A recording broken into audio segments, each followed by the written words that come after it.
Сайн байцгаана уу та бүхэний өдрийн мэндийг хүргэе.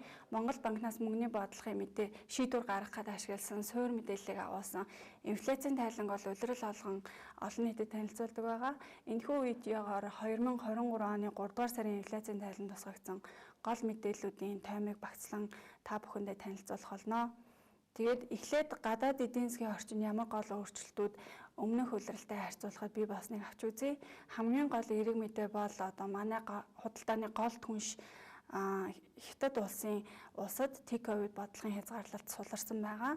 Үүнийг дагаад Хятад улсын эдийн засгийн цаашдын төлөв бол сайжирч ирсэн.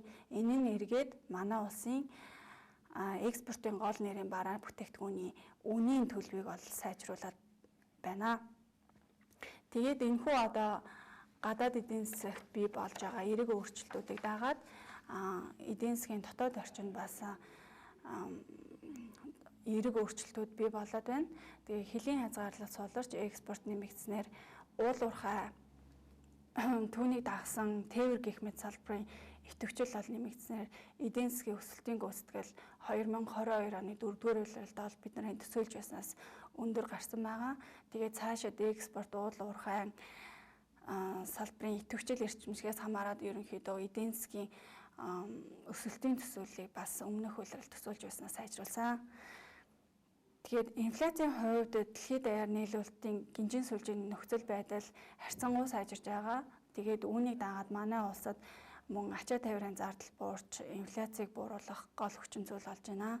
Цаашид энэ нийлүүлэлтийн сүлжээний доголдол айжмаар арилж хэвийн түвшинд одоо хүрэх буюу инфляц нийлүүлэлтийн шалтгаантай хүчин зүйлсийн улмаас цаашаа даалгавар буурахаар хүлээгдэж байна.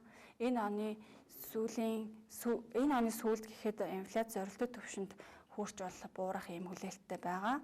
Гэхдээ инфляц бол валютын ханш тэгээ эдийн засаг эрчимжиж байгаагаас шалтгаалаад эрэлтийн шалтгаантайгаар мөн нэмэгдэх бол эрсдэлтэй байгаа. За тэгээд эдийн засгийн идэвхжлийг дагаад ерөнхийдөө төсөв мөнгөний секторын үзүүлэлтүүдэд бас эерэг нөлөөллүүд бий болсон. Тухайлбал төсвийн орлого сайн гарч 2022 оны 4-р улирлын байдлаар төсвийн тэнцлийн алдагдал бол буурсан ийм үзүүлэлттэй байна. Мөнгөний нийлүүлэлтийн өсөлт бас алгуур эрчимжих ийм хандлага ажиглагдсан. Тэгээд өмнө нь дурдсанаар экспортын үн болон хэмжээ аль нь өндөр байгаагаас шалтгаалаад төлбөрийн тэнцлийн бол гүйцэтгэл сайжирч төлбөрийн тэнцлийн алдагдал мөн 2022 оны 4-р улирал бол буурсан юм үзүүлэлттэй байна. За анхаарал тавьсан та бүхэнд баярлалаа. Тэгээд дараагийн видеонуудаар энд авч үзсэн зүйлүүдийг илүү дэлгэрэнгүй та бүхэнд тайлбарлах болно.